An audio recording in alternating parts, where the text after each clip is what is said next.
नमस्कार लाडक्या बहिणींनो, daily M1 चॅनलमध्ये तुमचं स्वागत आहे। आजच्या व्हिडिओमध्ये आपण लाडकी बहीण योजनेबाबत सध्या सुरू असलेल्या सर्वात महत्त्वाच्या अपडेटबद्दल सविस्तर माहिती जाणून घेणार आहोत। सध्या महाराष्ट्रातील लाखो महिलांचा एकच प्रश्न पडलाय की पुढचा हप्ता कधी येणार। मिळालेल्या माहितीनुसार राज्य सरकारकडून पुढील हप्त्याची प्रक्रिया सुरू करण्यात आलेली आहे।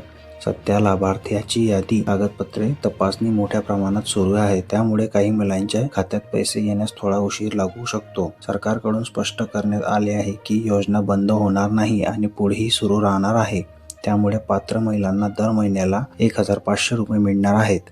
तसेच काही अधिकाऱ्यांच्या माहितीनुसार पुढील हप्त्यात टप्प्याटप्प्याने जमा केला जाणार आहे, म्हणजे सर्व महिलांच्या खात्यात एकाच दिवशी पैसे जमा होणार नाहीत, तरी काही आधी तर काही नंतर असे पैसे मिळतील। यामध्ये ज्या महिलांचे खाते आधार कार्डशी लिंक आहे आणि सर्व कागदपत्रे योग्य आहे त्यांना पैसे लवकर मिळण्याची शक्यता आहे, त्यामुळे तुम्ही तुमचे खाते आणि माहिती एकदा तपासून बघा। काही ठिकाणी ई-KYC प्रक्रिया सुरू आहे आणि ज्या महिलांची ई-KYC पूर्ण केलेली नाही त्या महिलांनी ई-KYC पूर्ण करून घ्यावे, त्यांना पैसे सरकारकडून या योजनेसाठी पुरेसा निधी ठेवण्यात आलेला आहे आणि लवकरच पुढील हप्ता जमा होण्याची शक्यता आहे। त्या खात्यात पैसे आले नसतील तर अजून घाबरण्याची गरज नाही, थोडी प्रतीक्षा करा, कारण टप्प्याटप्प्याने पैसे जमा होत आहे। अशी नवीन अपडेट जाणून घेण्यासाठी डेली M1 चॅनलला सबस्क्राईब करा।